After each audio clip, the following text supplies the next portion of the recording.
From now on, we will look at the causes of this phenomenon and see which parts of your brain are malfunctioning.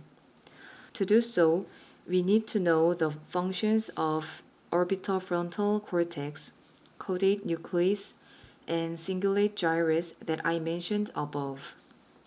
Orbitofrontal cortex detects errors. In other words, it distinguishes right from wrong. It also helps you make a decision to get close to something or to evade it. Caudate nucleus is like a gear changing the speed of these thoughts. It shifts the gear of thoughts to decide whether to make progress based on the decisions made in orbitofrontal cortex and to move on to the next step of your thought process. Cingulate gyrus is a part that feels instinctive fear and anxiety. It helps you make instinctive decisions based on your intuition and feelings. The causes of your obsessive behaviors can be explained with aforementioned functions of these brain parts. When the detection function of orbitofrontal cortex breaks down, you get to think constantly that something is wrong. As it becomes hard to distinguish right from wrong, caudate nucleus cannot shift its gear with ease. In response, cingulate gyrus, which is in charge of the instinctive fear, is activated. As a result, irresistible and uncomfortable feelings that you must do something is created.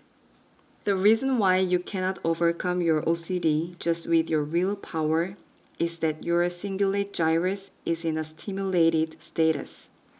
When you encounter a lion or a snake, you automatically feel fear or anxiety. As it is a part that controls instinctive reactions, you cannot just shake off your uncomfortable feelings. This is the reason why OCD symptoms tend to be the behaviors caused by the fears at an instinctive level, the ones related to survival.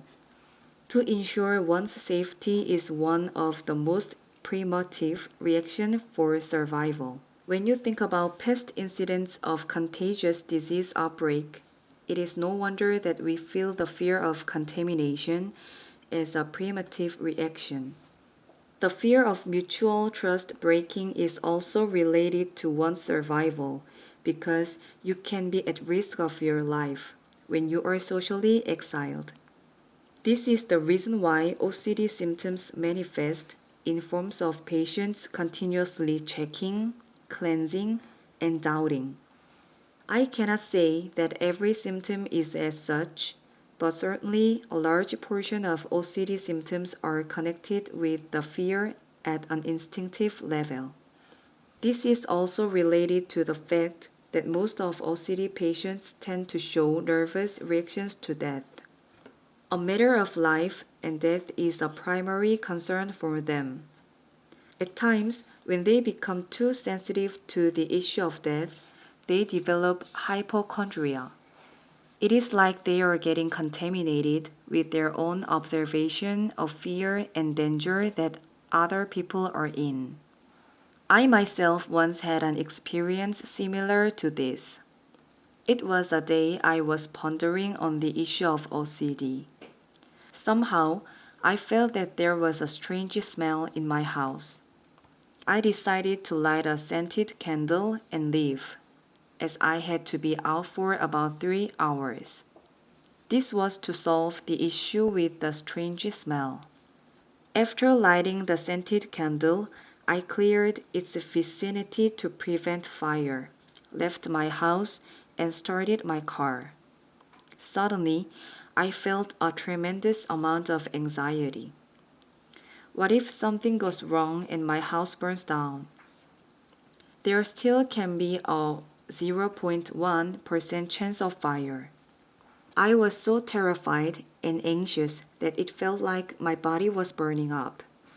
It was an indescribable pressure and pain. I tried to extinguish this emotional fire that I was caught on by reasoning myself that such event is unlikely to occur, but with no success. I even started to imagine my curtains falling down and catching fire. I had to leave if I didn't want to be late, but at the same time, I want to go back to my house and blow out the candle. I already knew that it was a feeling created by my stimulated cingulate gyrus because I was pondering on the problem of OCD almost every day at that time. I felt that I must succumb to this urge by continuously stopping myself from going back in, even though I was in a tremendous pain. It was the exact thing that I had been advising to my patients. I knew that I had to face the pain even though I risked my house burning down. I had a hard time stopping myself from imagining fire as I was driving to the place of meeting. I tried to go back many times. The same feeling persisted during the entire meeting. It kept harassing me. The pressure elevated slowly as time went by, but at the same time, I realized that it was not going to go away. It disappeared at the exact moment I checked my scented candle that was freshening up my room after I finally came back home. Feelings as such belong in one's subconscious. This is the reason why I could not control myself no matter how much I tried. Subconsciousness is stronger than consciousness. There is even a saying that there is no such thing as free will, because in most of the cases, human behaviors are subconsciously influenced. In my case explained above, I knew that there was a low chance of fire breaking at a conscious level. However, my subconsciousness still brought about the fear of fire. This is a subconscious reaction. Subconsciousness is a power that makes you imagine emotionally. Maybe it was just faithfully carrying out its role. Maybe it was just memorizing important experiences I had and was alarming me with fear to help me survive by stopping me from re-experiencing the pain I once felt. It made a decision to do so to keep me alive. That's exactly the reason why we automatically follow our unconscious responses. It is no wonder our subconsciousness is stronger than our consciousness. I once crossed a glass bridge when I was on a trip to China. It was a high bridge made of glass connecting two mountains. I could clearly see the space under the bridge through the glass bottom. I had a fun and thrilling experience crossing the bridge because I had a belief that I was safely protected by the firm glass. However, I saw a person with a fear of heights crawling, not being able to look down. He knew that he was on a safe bridge, but his body could not react as such. It was because his subconsciousness imagined a fear of a death by falling. It was an automatic warning sign. Things like this cannot be controlled as easily as we control what we say. You have to accept your helplessness in the situations that involve stimulated cingulate gyrus. It is not a matter of will. It is a bodily reaction that you cannot control as you wish. What you can do instead is to understand that the fear you are feeling is the product of your subconscious imagination. You have to accept that it is an erroneous feeling. You have to use these understandings to fix the information you have that are stored at a subconscious level. It is about realizing that even though it feels real, the fear you are feeling is imagined. It is just like when you are watching a movie. Try to admit that your imagination is not real. Endure the pain and cross that bridge as I did. Knowing the truth gives you strength. There is nothing to be feared once you can see the truth.